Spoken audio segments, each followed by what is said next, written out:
Welcome back. Episode 29. How have you been since the last time we chatted? Pretty good. A lot of exciting stuff going on in the world of MMA. I would definitely say so.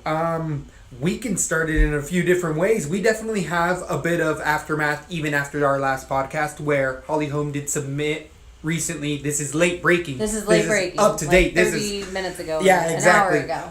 The appeal is officially in to the commission for those two last shots that I would say were the two best shots for Jermaine. And Holm won that fight.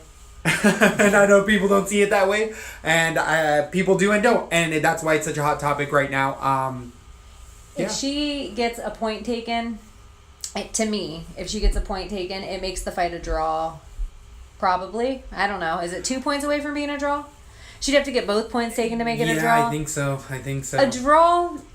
This is what really just should happen. If a fight is not that people don't give it their all, but we see fights where people give it their all, so we know what that looks like in a ring. So it's like, hey, if it's this boring, do we want to see it again? No, thank you. Yeah. Not right now. There's multiple fights for either one of them. So if it's a draw, then we're going to have to see this fight. I feel like the amount of controversy this fight's getting, is this all just a thing so that they can give Cyborg the time that if her appeal doesn't go through? Right. I did think it was interesting that people were saying that the UFC having her cage side is kind of like, oh, she's going to get through this. They have something in their pocket that's going to help her, that they know they don't have to keep her on the back burner. They have her at cage side. If it was something bad, she would be in a room training. She wouldn't be at the UFC event when she lives in California. I feel like even if she's suspended for 4 years, the only thing that made that event appealing to anyone was the fact that she was cage side.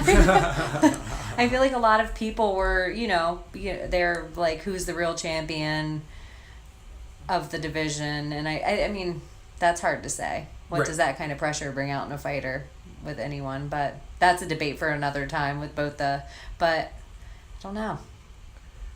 So, Holly, even if it appeals and she wins it in but what I think split she should appeal. Yeah. Regardless, because even I think that the second time, even if it's not intentional, I don't think Jermaine's a dirty fighter. I don't think she did it intentionally. But it doesn't matter if I accidentally kick you in the dick twice. Does a point get taken on the second one? Because it should. It should. There's just I do think I was going to say on the first time every time, but I could be going for a kick that misses. I've seen those that aren't intentional. Accidents do happen. But then the Holm did she get hit with the ground? Was Jermaine down? Palms down? No, it wasn't. She avoided it. Yeah. She almost did. Yeah, she almost got hit. Yeah, when she got rocked with that. But she did kick her right in the goods. Should be, to me, that's the payback for the first one. We always see it go down in the ring like that, though. It's like, usually a fighter, one of them pokes in the eye, the other one's like, here's a little tag in the dick. Right. Like, we do see a lot of that. So it's like, first one, even if you don't, a warning means you also get a warning from me, and that's going to be a little cunt punt. So, Holly, I'm not. But the second one, point taken. Right. So, other news in the MMA world. Exactly. Moving on. Yeah, we've talked about that enough. Exactly. The appeal's going to go in. I think it'll still be split. What's happened outside of the ring, way more exciting than the fight. Exactly. The most exciting parts of that fight were during the intermissions, or not during action. It was all after the bell.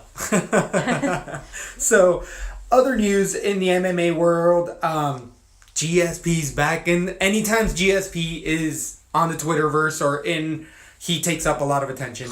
And the fight, they're calling for GSP versus Bisping right now for the title. I don't want to see that at all. GSP's never fought at 185. Bisping's not going down to 170. My UFC conspiracy that I've been saying is they're going to hold on to Michael Bisping as long as they can because he brings such a large audience from his neck of the woods. I feel like it's a conspiracy. Dan Henderson. Right.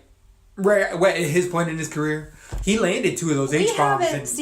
Have we seen any other fights that go to, like, what was Dan Henderson ranked, 14th? Yeah, it's something like that. Somewhere around there. When was the last time that's happened in a division that's not short notice? Hey, I know Cody. I called for they that crawled fight. I Cody liked up that the fight. I liked it, and I called for that fight. I said, Yeah, "Hey, I it's want to a- see Bisping redeem himself," and he did. He did, and that's what I wanted to see in that was UFC. that fight was questionable. It wasn't the top level of the competition, but he did knock out Luke Rockhold. No, it was questionable on whether or not he won.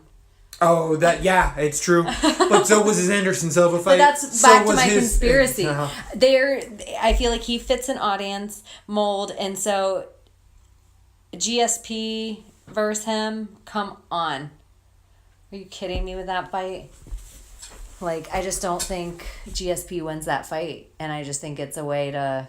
But he brings a huge audience. Huge audience. I'm not interested at all. I'm not either. I think George St. Pierre challenges at the 170 title immediately against Tyron Woodley, and that's the fight. But that can't happen because Tyrone's fighting Steven too. I know. Very shortly, like March. I don't know when. So it all depends on the time frame of GSP, how badly he wants to get. If he wants to wait for a belt to open up, because he's not going to come in, because he's the only one to have left with the belt. He's not going to come in and not be not the number one contender. He never officially lost. He has to be the number one contender as soon as he comes in. Bisping's a big fight. It is. If I'm GSP, I'm only coming in for a money fight. I would agree with that. Or I'm interested in like Diaz brother versus GSP.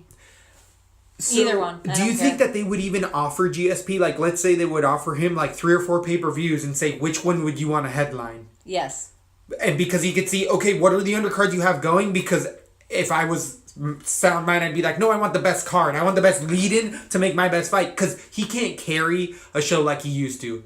He'll pull numbers because it's going to be a not a retirement thing, like a Ronda thing. Yeah. But I don't think he has he'll the be the appeal co-main. he used to. He'll be a co-main with a meaty main. In his contract, though, I guarantee you in his contract, he has pay-per-view stuff because he left the champ.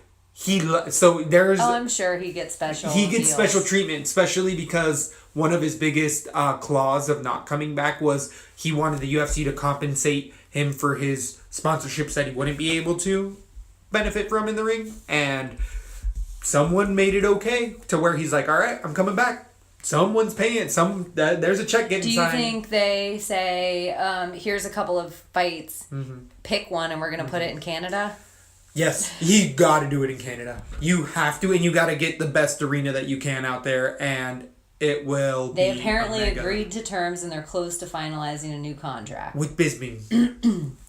It's just a contract with the UFC. Yes. Where he was saying he's wanted to fight, but he's also wanted to get paid, and The UFC officials declined to comment on the impending deal. I could see why. It's all on thin ice. Like at any time, any part could fall through. GSP can say, "Oh, by the way, I want an extra $3 million," and they're like, "Damn it!" Do you put GSP in a super fight versus Conor? And say F Floyd? But I don't know. I heard rumors that maybe Floyd walked out of the deal somehow and was like, I don't want to do it with the UFC. Like, Conor was trying to get the UFC involved, maybe. And Floyd was like, when you're done with your contract here, hit me up. I also read that on Twitter through a couple sources that, I believe Mayweather even posted something saying, like, hey, I'm putting rumors to rest. I am not about to make a deal. And I feel like maybe Dana re-commented again after the proposal he made. But Conor, didn't he tweet out something like Mayweather retired as soon as they came into town? Somewhere along those lines? Yeah, because that was him being bitter. Being like, What about Conor or GSP? I would love that fight. I would love that fight. Well, if that fight happens, then no one can say Conor can't fight. Like, because that would be his Achilles heel, that style, right? I don't know if Conor would take that fight, though. 170 pounds. But GSP has always naturally fought at 170. He's one of the guys who they're like, you should be a 55er. And he was always like, why am I going to kill myself? I can beat these guys at 170. And there's been bigger guys than him all the time, and he's been able to beat them, but that's why he's known as one of the greatest. He's been a little stale, or he's been smart in his this is way Floyd to fight. Lay and pray. Floyd Mayweather's tweet. Listen, Conor McGregor, if you really want to get this fight done, take care of your business with the UFC and then have your people get in touch with my people. So. Interesting. It's a doable fight. There's enough money there for that fight to happen. It's all up to Mayweather. This entire deal is up to Mayweather because Conor's pushing for it. And in a boxing match, again, Mayweather wins in a fight. Conor McGregor wins. That's why I love MMA, because we know what would really happen. When you play chess against a chess master, of course you're going to lose. But if you're talking about fighting, even in a street fight, what was that Rocky movie where you street fought him? Tommy Gunn or something, he's throwing trash cans around. Rocky 5? Wait. I think it's Tommy Gunn one, right? And he's got like that fake ass Don King that he knocks out. Rocky 4 is versus Cal Drago. Yes. Then Rocky 5 is Tommy Gunn. Tommy Gunn. And, yeah, it would be a lot like that in a street fight. But I think that the reason it has to be boxing is Floyd doesn't stand a chance. And, like, they could have a better shot at putting Floyd against CM Punk. I would love that fight too. I would want to see that fight all day. I don't care. I just want to see Floyd lose. I'm on that bandwagon. That would be a better MMA fight. Conor, though, in the boxing ring, to me, it's just a victory if he makes it to the end. It's just a victory for MMA fans everywhere if it goes to decision. Even if he loses the decision. Yeah. It's just like, your best guy. Yeah, can hold with your guys' champ, but he's not going to get knocked out, and I don't believe Conor would get knocked out at any point in time by Mayweather. He would get outclassed, though. I feel like in time, Floyd would just really start to just do what he does. He's a master for a reason. He's put in the 10,000 hours. Conor's put in like a couple hundred. But Conor might too. And maybe thousands. Oof. Floyd Mayweather, for all elite boxers, is a puzzle, let alone somebody who has had trouble on tape with, not amateur, with pros on the rise, but he looked much more rudimentary as far as a striker. Conor just needs one shot. Floyd can take him apart by 1,000 cuts. He didn't get that shot against all this tape against this guy he's boxing that's a pro on the rise. Because in boxing, you can shut that stuff down because of the rules. And because of the angles, and because you can't go around the back, and you can't do this. You can take a lot of stuff away just in the rules. If your hand or knee touches the ground, it's a downed opponent. Like, all sorts of weird stuff can happen. They freaking wipe off your gloves. If you get knocked down, they give you a 8 count, then they wipe off your gloves, they look at your eyes and say, yeah, that fucking hurt, didn't it? Get back in there. Okay. I know, but look at how much, when do you get a chance if you get hit in the head in the UFC? Do you get 8 seconds? No, fight's over. Fight's over. But that's a real fight. No, but even if you get knocked down in the UFC, do you get 8 seconds that I back away from you that you can breathe? Never. That's what I mean. Right. I feel like the cardio of, a UFC person can't be taken lightly. Yeah, agreed. It is an ultimate body. I mean, it's a whole, your neck, your ears. Yeah. Everything. And boxing's just one of the things. And you wear gloves that are big. And what happens, though, what kind of different footwork do you have as an MMA artist that might come in that boxers have never even seen before? They've never even studied martial arts. They've never even had time to study this. But I think the rules limit that footwork. I think the rules limit some of that footwork. You can have whatever kind of footwork you want. And in the clinch, this is the other thing, too. You get clinched up in boxing how frequently? Yeah. Who do you think's going to be better in the clinch, Conor or Mayweather? Mayweather. I think Conor is going to be because it's boxing rules. But I know there's still, but you can't elbow. But still, the way I just feel like an MMA person, they know how to throw their weight around different. They know how to, like you would say, a wrestler, any kind of wrestler, anyone that's trained against a wrestler. The way Conor would be able to lean different than just. And not that boxers don't know the elite boxing, but I just feel like I'm not expecting Conor to win. I just think he could. If he can go 5 rounds doing what him and Nate did, and it was, top 50 best fights of all time. Would it be 5 rounds? Because in boxing, it would have to go to 12. It has to go 12. It has to go 12, right? Yeah, but each round's how long in boxing? 3 minutes? 2 minutes? 2-minute rounds? It's so short. I think it's 2 minutes. That's what I mean. I don't think it's... it's long as hell. One round, I wouldn't even be able to pick up my hands. I'd be puking in the fucking bucket. But I just mean, for an MMA artist... I don't think it's as somebody that's gone 5 rounds in the UFC. Yeah. I just don't think it's as big of a leap as somebody like that's gone from their couch to like me. Like I just can't even. But you know, I don't know. I would be into it, but like I would watch Conor fight anyone at this point. Agreed. I totally agree with that. He's in the Mike Tyson I don't care category. what he Give him a does. tiger. I Yeah. don't care. Give him a bear. Whatever. Yeah, whatever is Let's going do it. down, I Let's don't do care. it. He's gonna hype it. And I don't I'm gonna really watch. care if he loses at this point either. It's like I like his career, but you know what? Holly, I hope they never kick her out of the UFC. I'll watch her again and again and again. I'm a fan at this point, and it's not just about her fighting, it's her story, and that's really what the thing's about. The longer I like Woodley more and more and more and more, and it has nothing to do with all this. I feel like something special about the guy. He seems like a genuine nice guy. The more their stories I know about any of them, I really dig them. So I feel like Holly has lost to won the championship, then she lost for the championship, then she fought the number 1 contender for the championship, and then she just lost to another champion. Think about the level that Holly Holm's fighting at. People are seeing those 3 red marks on Tapology, but it's like, who do you really expect to be fighting the 1 and 2 is there person an in older all the woman weight fighter class? in the UFC than Holly Holmes? Holly I Holm? think this goes right into our next topic. I think Lauren Murphy might have been that.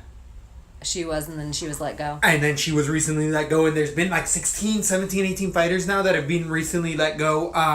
The 2 highest profile names that I can think of other than Lauren Murphy, because, you know, we ride or dies, is... We love Laura Murphy. What's up, girl? Is Misha Shurkinov, who was a 185er who's on a 2-fight win streak. I believe they were both submissions. And then Koji Horiguchi as well was recently released, which Koji has been beating everybody other than Demetrius Johnson, where Demetrius Johnson finished him in the last round, in the last seconds. The latest finish of all time in a championship match ever was Demetrius Johnson versus Koji Horiguchi. And Koji has grown since then, and he's just a draw in Japan. He's a draw in America. He's been an American top team. It doesn't make sense unless he asked to be released and Misha asked to be released. And I could see their point of views if they asked to be released, because they could immediately go into Bellator and get a $100,000 sponsorship, because they've done the publicity where people know their names. Well, and Misha Tate, like doing SUG and stuff like that. Yeah. Like, She's building her own brand. Yeah, she has her own. And her own brand is way walk more. Away, yeah. Exactly. Don't take the head trauma. Well, or you fight lower competition and you get paid hundreds of thousands of dollars compared to 40 and 40. You can walk into Bellator as Koji Horiguchi, a number 1 contender in the UFC, and be getting paid $100,000 compared to your 16 and 16 you might have made, or 32 and 32. If you win, let's say you lose, like... So, Brock Lesnar retired. Recently retired. And with him gone, he'll be back. The UFC purged a whole slew of fighters. I'm reading Bloody Elbow, everyone. Let me And is that Twitter? shout it out. Remember to I'm on always Twitter. follow us at Lesbo and the Bean on Twitter. And follow Bloody Elbow for really good articles and up-to-the-date information. So I'm just going to... They have here, the UFC purged a whole slew of fighters from their active roster over UFC.com on Friday, February 10th. While some names were unsurprising, like recently retired Tim Kennedy, Sean O'Connell, and Aisley Daly. Yeah, none of those were a surprise. Others seem like they came totally out of left field. Mizugaki, Rick Story. Wow. Yep, I remember seeing that. That's just... But Rick's story has been on a decline. When did that He's still top level, but out? he might retire as well, because he's been having tons of neck issues for a while. And he got rocked by Cowboy. Why? Yeah, I could see him just stepping Lorenz away from Larkin. the sport. That's an interesting one, because he just beat Neil Magny, who's come back and started to be in the winning Didn't he column. just lose too? Didn't Larkin? he win and then lose? No, I think he's coming off a knockout win over Magny's his last fight in the UFC, but that's still over a top 10 contender, and I feel like he was asking to potentially be let go as well, because he likes glory / potential Bellator options, because he got a taste of it, because he was let go once before. He was picked up by Glory. He made money outside and was allowed to make money outside, and came back to UFC and I believe has talked about like, these other promotions are weaker competition and I get paid more. Lawal? Wait, how long ago was that? I don't even know that guy's name. Lala, he was never a UFC under the UFC contract. I wonder what it's pulling up. What am I on? So yeah, how many total did it say? Was it like 18 or 19? Fighters total? Yeah, totals as far as it.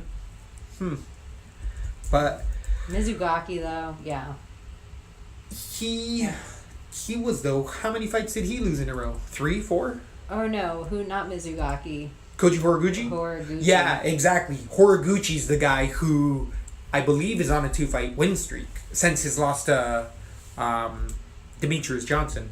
Could be wrong on that, but I think I'm about right. And I think Shirkinov too. He's a rising star that you could get behind. Like I was betting him. He looked good. He was taking people down and submitting them. And his striking didn't look bad at all either. Solid. Yeah, he was a prospect. A heavy prospect. 2 fights. But look who they were that he lost to. Neil Magny, he lost the decision. Lorenz Larkin lost the decision. What am I talking about? I'm looking at the card on the side. Okay, win Neil Magny. Right, KO, right? That's his last win in the UFC? He's on a 2-fight win streak in the UFC? And win decision split versus Masvidal. I heard that, and I had Masvidal in that fight. And that was... So he hasn't lost since Tumanov.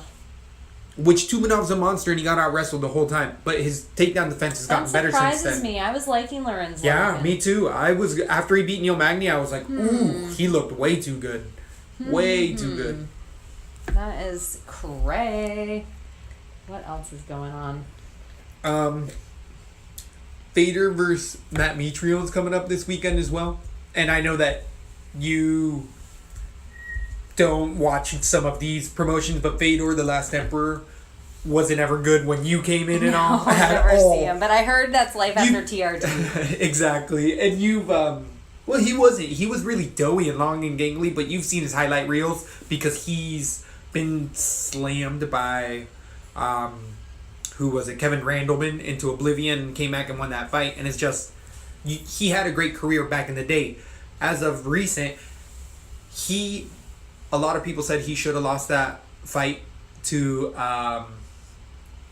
who is it? Maldonado, who was cut from the UFC because he was just a boxer with no takedown defense and just boring fighter. He lost. I watched that fight, and Fedor got hurt so badly, and Maldonado has never hurt a UFC fighter. Like, he's never really stung it. He beats people on cardio more than anything, and Fedor was in inches of his life. Only because they were fighting in Russia did they even let the fight keep going, and then they gave it to Fedor, and everybody was like, Fedor didn't deserve to win that fight. Maldonado actually put in a bunch of protests in Russia and in, I think, Brazil to the commission, and they were just like, I think that an agency that had no bearing anywhere said, oh, you overturned it. And he's like, yeah, I overturned it. But the agency was bullshit. It was total, just some dude that's like, yeah. In our state of like fucking wherever, it's good. But with this fight, Emelianenko is coming in against a fresher, younger Matt Mitrione, who's always looked good, had really good straight punches, was an athlete. He was a dropout or a kick out of the NFL. Fought with Brendan Schaub on that season, was known as Meathead. He's got some really good wins on his career. He does have some really good straight punches. But if we've seen it ever that we've thought that there was a fixed fight, it was Ken Shamrock versus Kimbo Slice. It was Kimbo Slice versus Down to 5,000. It was Ken Shamrock versus Royce Gracie. It was, as of recent, Chael Sonnen versus Tito Ortiz. Like, all of these fixed fights potentially are coming from this organization, and it's always like the main event. So if there was a fix to be put in, there is history that it's going to be here. That this fix could be in. And I believe Mitrione is the minus like 140 favorite. It could have changed by now. But that means Fedor, it never in his career has been an underdog. Ever. Even in all of his recent losses. Never been an underdog. This is the first time you can get him at plus money, and he has a real shot of winning because of the face. And Chael versus Tito, and as much as he whines about it, Chael Sonnen, that he just really sucked ass and whatever, it's just, there's too many consistent. How many times do you have to fucking throw a punch after a bell for me to be like, hey, that's unfair? I don't know now. How many times? Exactly. Off topic, I was looking at Twitter and just seeing what else is going on, and this is in the distance, and we're going to talk about it again in depth, but who you got, like, quick fire question, who you got Woodley versus Thompson too? Woodley. Me too. Thompson bores me. No, I think Thompson's I love him. I think he's a good flashy. fighter. His personality bores me. I think Woodley is very well educated and knows how to put a good game plan I just like together Woodley. and come I'm becoming back a to big it. fan of his. Not the flashiest guy, even though he has some knockouts. Fundamentals are good. He's a fucking stud. I mean, athletic beast. I'm impressed with how many times Thompson got knocked down in that fight, but I don't think anything's gonna change. Like, if you got that hurt in that fight, if anything, your chin's gonna be a little more suspect. And how did he hang on when Woodley had his neck? Grabbed by switching his hands, or didn't he pull him down? Didn't he have him in a guillotine choke really tight? Oh, he did. Woodley did, and my God. You can burn your arms out, and he said he did a little bit after that. That could, That's why it started to really slow him down, because he went for it. That thing was deep. And the UFC's picked up David Branch. Oh, that's the WSOF. He holds 2 belts there, doesn't he? It was like middle or light heavyweight, or maybe middleweight and light heavyweight, something like that. But he's a 2-belt holder. Former 2-division WSOF champ. Yeah. I've watched his fights. He's good. He's good. UFC is a different beast than WSOF. The people that he's fighting are not UFC caliber. Some of them are some people that are on the latter part of their career in that organization. But up and comers, there's a few coming over. He's one of them, but he's a 2-time former champ there for that UFC to finally be like, okay, you can come be an underling on our card. He's not going to come in as a champ. He's going to come in and fight a guy he should beat.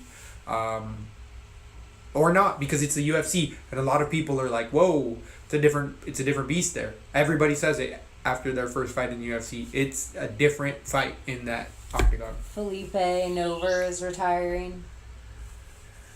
Yeah, he was always a decision fighter.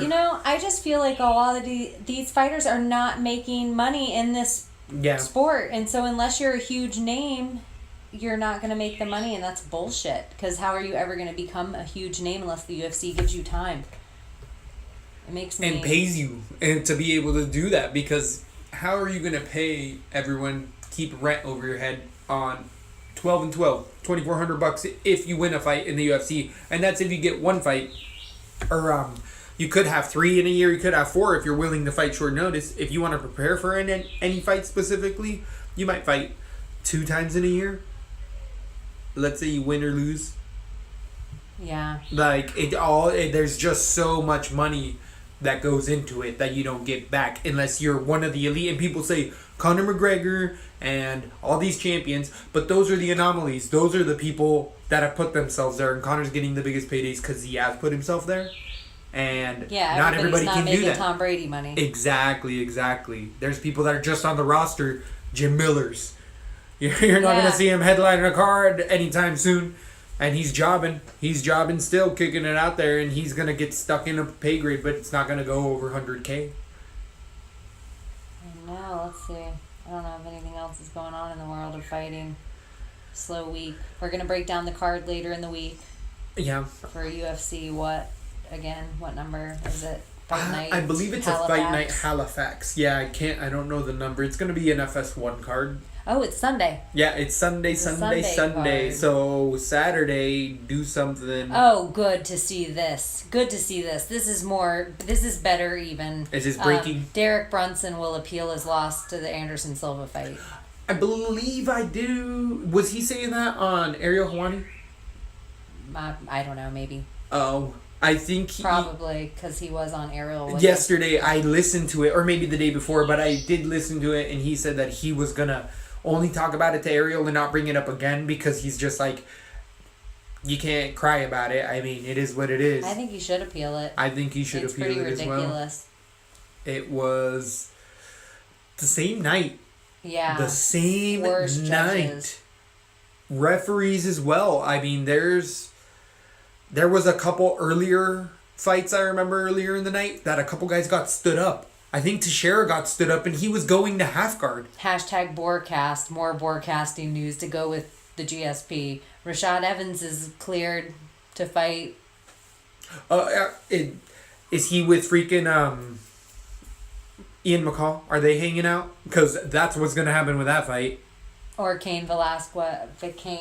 Are they all riding the same bus? Yeah. Are they all from the same camp? Exactly. Like, you just can't trust them. I think there's a conspiracy with Ian McCall. I just don't even believe somebody falls out that many times. I'm like, does he have a friggin' picture of Dana's dick? Do you know why he went to the hospital? Has that been disclosed? He was released yesterday, I believe. Jeez, what is wrong with that guy? But he has had, like, food poisoning. His opponent falls out. Like, he's sick to where he has a fever and he has to go to the hospital.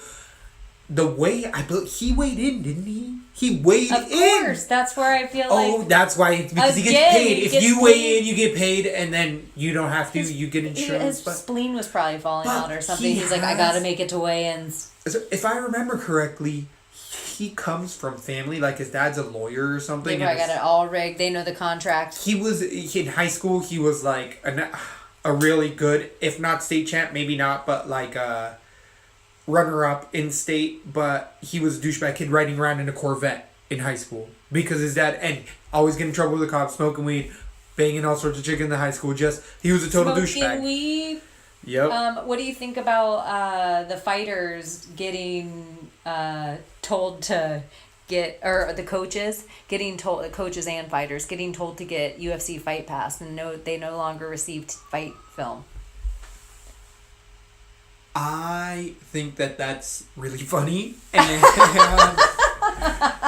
I mean, I'm paying for it. It's these, yeah. If they're at the level that they're in the UFC, someone in their camp should be able to go, I will pay the $8.99 a month. Or the gym. Or the gym has it for their, exactly. And it's their passcodes, and I don't think it's that big of a deal. Okay, if that's this being said, okay, right. I figured out a loophole for our future UFC sports bar. Loophole to play the fights. These are a bunch of fighters in here, and we're just educating ourselves, U.S. government, write off. You can write off all the fights from now on because it then becomes educational, right? But you're making a profit, aren't you, by charging them for the beer and food? You're just making a profit off your beer and food. Not off the fight at all. That's educational. These are fighters in here. Uh-huh. And since you're forcing me, since you're not giving tapes to the people that are about to fight in your fights, and you're forcing the coaches and stuff to get fight pass, yeah. Why am I not a coach? Why are you not my fighter? It doesn't mean you're about to fight somebody in the UFC now, but doesn't it make you that much better? Why wouldn't you copy the best guys? Good points. I'm just saying, as a, like, hey, once you make it like a... But UFC, man, they want to squeeze the money out of every corner. Again, they're getting those $4.2 billion back, and they're getting it back quick. They're trying to make that profit off this old bitch real fast, quick. They're nervous. How much did they sell already to celebrities? How many millions already? I don't know. I don't feel like the celebrities own all that much. All the celebrities. It's only together. Like 8% or something, right? Yeah, it's not all together. Because it's a group or something, a group or a pack, whatever the hell that bullshit is. I think this is really true. Aljamain Sterling wants better judging on effective strikes, like kicks to the leg. Always. That's always something that bringing up the fight that Jermaine and Holly both threw a lot of leg kicks. So that is something that there's a couple of criteria they could still work on changing. It's still evolving. We just got a whole new set of rules. What does Big John McCarthy think about all of it? About the Holly Holm DDR? He said that on the first time, it's at least a warning that the bell is there for the ref, and the ref is the one who's supposed to stop it, and that on the second hit, no questions, you got to take a point. You got to take a point. You got to take a point on the second one. There's no, the same thing happened. You got to take it, and that's it. That's it, and that didn't happen. So he feels like he was asked to go do that fight, but he already had prior obligations at some other event. Quick question: is Halifax known to be a high city? Like elevation wise, is it something we have to? Is it in Canada? Yeah. Does Canada have any high elevation? I don't know. I'm not. I ain't no scientist. I think that the Rocky Mountains end in Canada, or am I wrong on that? I believe they go all the way up like pretty far. So I would say that there could be totally Halifax elevation 793 feet. Oh, that ain't nothing. Okay. That's nothing. Because Travis Brown just arrived. So I do like that people are posting that on Twitter. I think that that's really valid information. I don't think everyone looks at it the same way though, but I will every single time after that fight down in Mexico. Yes. Yeah, and every time people go to Colorado, or just to higher elevations, that's why you always have to look when people make crazy trips to like Russia, Japan to go fight. How long have they been there? If fighters are smart, they go 30 days. They find somebody in their camp that has a gym that they go to, and they go a month out, 2 months out sometimes, to get ready for everything. Where if you come in on 3 days, weird stuff can happen. There can be a weirdness to the air that you're just not ready for, and preparation is key, and you can see it. It's been proven over and over and over again. The people that prepare most of the time win. We'll talk about it more closer when we get there. If you feel like divulging, Travis Brown or Lewis? I have Travis Brown in that fight. I have Travis Brown in that fight Travis too. Brown, even though I don't like that he's at Edmonds. I don't like that he's been knocked out as many times as he has recently, but I just feel like I have this conspiracy about Travis Brown that he's at another camp right now that it looks like... Have we already talked about this on the podcast? We talked about this a little bit, yeah. Because I was saying that, and I debunked it, and he's still at Edmonds, and he just goes to this other camp still. What? Because Edmond, he came out and said to himself, the reason he's not at Edmonds full time is because Edmond has a family and is spending more time with his family than coming to the gym. So he only gets one-on-one time with him every once in a while. So he's going to get help as well as still being at Edmonds. So he's not out of that gym. He's not claiming to be out of that gym. He's just kind of going to other gyms around town. And it's really weird, the MMA scene and the gym scene, because gyms can, not all, but they can be like, hey, come with us. We're going to teach you all our tricks. You're going to train with us. And now you can't go anywhere else. You can't show anything you learned here anywhere else. Like one of those friends. Well, I don't think you should be able to... whatever skills you take, you take. What you learn. And how does somebody tell you you can't... If I'm your coach on a football team, what am I going to tell you? And there's gyms that don't allow people to come in out of nowhere because they don't want their secrets told. And that's on them. They are an organization to do what they want unto themselves. I don't give a damn. It's free. It's America for here, or at least... Exactly. We're in America. At least for now. So, yeah. I think that Travis Brown has a real shot. I don't know what the line is on that right now. Because I feel like he could be the next guy walking out the door.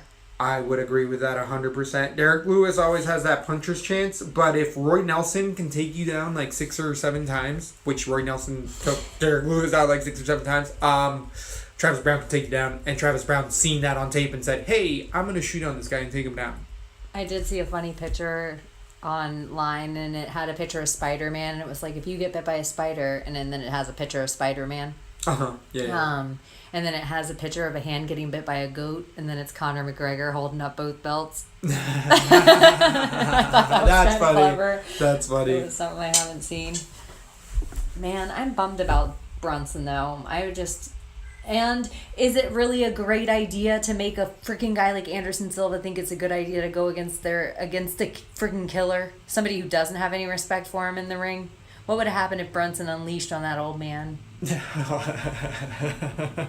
Sorry, that was blasphemous to Yeah. UFC fans. Yeah, exactly. Anderson, Silva. he looked good. He definitely fought a fight that I think he did, because Eric Brunson has come out and said so himself on the Hawani show, like, hey, he's elusive as hell. Don't think that his age is and anything telling of his abilities. Like, I'm fast. I was trying with everything I could to get it to knock him out. He moved out of the way. But he also said, I was tentative because I understood that if I throw a crazy shot on him, he will take that opening. He's like, I was tentative because I knew I won most of the rounds of that fight, and I was very And he had confident to leave it to the judges. I was confident to leave it to them.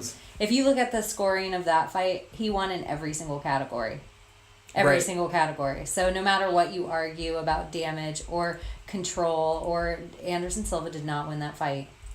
So he deserved. Travis Brown looking good with a big old beard. No, never mind. I saw one in color. Did not look as good as the black and white one that the UFC took with their professionals. Their professional photographers. Yeah, I don't know what else is going on. Yeah, I think we're just waiting for weigh-ins that are going to be Saturday now. Yeah. Bellator on, and I think that there's like Does it start earlier in the day, or what's the? I don't know the exact times on that. I hope it's earlier. I hope it'd be like an 11 a.m. or something card. That'd be cool. That would be so great. Well, it has to be over kind of early. It is a Sunday. Doesn't have to be, but I hope it is. They usually do something. Yeah, I was about to say. Yeah, I've woken up at 3 a.m. a couple times. And it's not Bellator 172. It is after that. It is UFC Fight Night 105 Sunday 2/19 at 9 p.m. The main card. The main card. So that ends right around midnight. Yep. Yeah, that's earlier than the 10. Yep. Is there how many main card fights is there on that? I think it's like 5. But there's some fun thirdos in there. Thiago Santos is in there. I love the Spartan. Exactly. Love me some Spartan. He's got a tough fight versus Ferreira. That's going to be a fun breakdown. Spartan's clever thing that I saw is he's calling it the main event. But main as in gorgeous locks of hair. Like Mufasa Mane. It went to Bellator. It's because... Bellabor. I'm going to watch it though. I mean, it's... fun for me. It depends what else. If I remember, maybe. There's 11 total fights, so there's probably 5 main card. That's what I was thinking. It's somewhere around there. Main card. Oh, 1, 2, 3, 6. Oh, wow. Main event, Travis Brown, Derek Lewis. Co-main, Lombard Hendricks. Fun fight. Cecilia Tucker. Thuridoa Ferreira. McMahon, Mazzani. Felder, Ricci. But that's not Mike Ricci, right? Alex Ricci. Nah, and Mike Ricci's brother, who is... And Ponzinibbio's the... That's a fun fight. But he's on the prelim, that's which is interesting that they're on the... But they're in the main event of the prelim. Who's he fighting? Yeah, they're the main event. Nordine Talib. Yeah. That's a fun... And then right before that, the Esparza Marcos is a fun fight. I would agree with that. Esparza is fun. Which, by the way, Metallica, or the UFC won't let Carla Esparza use the Metallica song that she's been walking out to. With the copyright infringement stuff? Probably the same stuff we're trying to have with an intro song. Fans out there, if you feel like helping us out with something for an intro song, we'd love it. Anyways, you can definitely send those songs to lesbothebean@gmail.com. Yep, or just hit us up on Twitter @LesboandTheBean, and we will add you as a friend, and then we can private message. Lesbo the Bean!